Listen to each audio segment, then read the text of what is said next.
We're live. Hello. Good afternoon, church. Good to be with you live, broadcasting from our studios here at 101 East Jefferson Street. I want to let you know that we just had some volunteers leave this afternoon from putting together a bulk mailing. I always think of like protein shakes. Bulk mailing, and this will be a bulk mailing. Let's look at all the things that are in here. Some of them I have not seen. You should be receiving in the mail a Believe and Receive, the gift of is given, our Advent and Christmas schedule of all the offerings for First United Methodist Church, things that are happening in the Advent and Christmas season will be coming to you in the bulk mailing. There's also this bag, which I assume is for hand puppets. No. Wait, there's more. You got to read the instructions. What's it say on the top? Christmas Eve instructions. Yes. Oh my goodness. Okay, you don't have to go over that. But I have to read. My goodness. You don't have to read it right now. Oh, these are luminary bags. Yeah. Okay, so these are for lighting up the night. Yeah. We are set some decorating. So, kids coming around, kids at home, markers show up really colorful, I imagine, with the tea light inside. Lighting up the front steps of the church on Christmas Eve. That information is all in here for you as well. To check out. Is that it? Good Anything job. else from here? You sure it's There's one thing also in the mailing is a reference to a template that we're going to be handing out every Sunday afternoon at Curbside Communion for those who would like to make Chrismons. You can cut out a Chrismon and put a ribbon on it, and we can hang it on the tree. So that will be available in the church welcome center, but we'll hand them out if you come to communion. We'll give you one. You can take it home and make your own Christmas. That's very cool. I do want to thank everybody who showed up at the church yesterday at 1 o'clock for Kathy's retirement drive-through honking car parade to say thank you for her many years of service. Her last day in the church office is on Friday, so there's still time for the phones to be ringing off the hook all day between now and Friday to say thank you for her many years of service to church and to enjoy her retirement. She appreciated those who came by. There were balloons and flowers and well wishes and cards, a couple of signs. So that was really nice.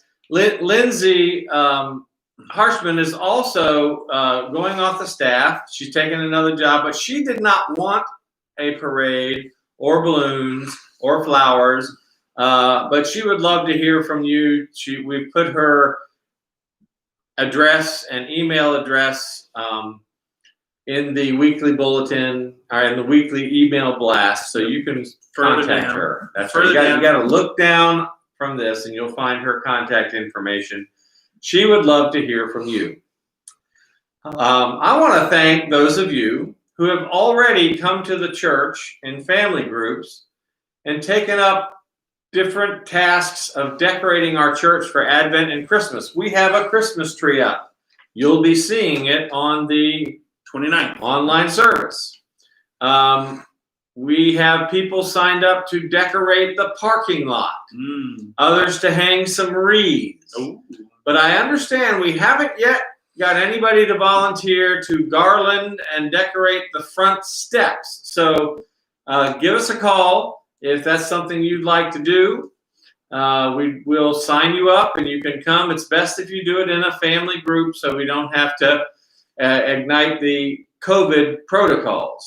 Speaking of COVID protocols, if you didn't know, we're in the middle of a worldwide pandemic. What? Yes. Are you sure? Yes. How do you know? Because I'm wearing a mask. Oh, okay. And we want everybody to stay safe.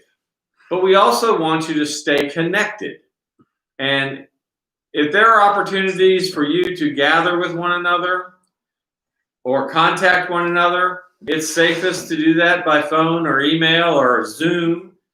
But if you want to gather with someone, it's possible to do that in the church.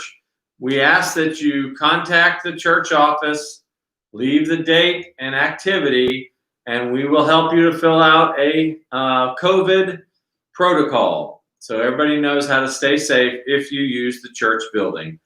This is a learning process, and I'm sure we'll get better at it as the winter comes upon us.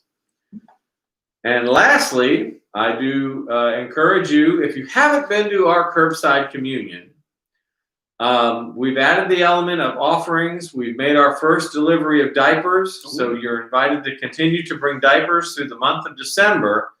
But we've also now 3 times had music on the front steps. A trombone choir plays, and many people take their communion and receive it at parking on the street in the front of the church while they listen to music.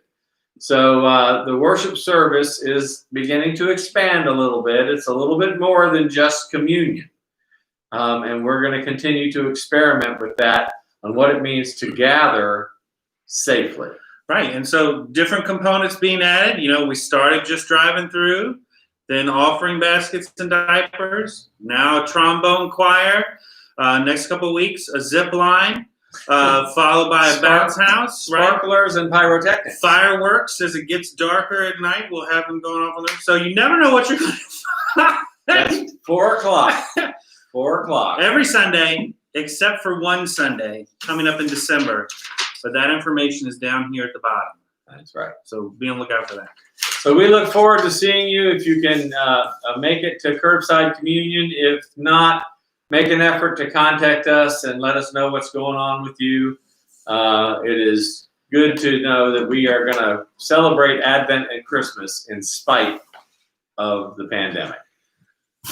Stay safe and stay connected.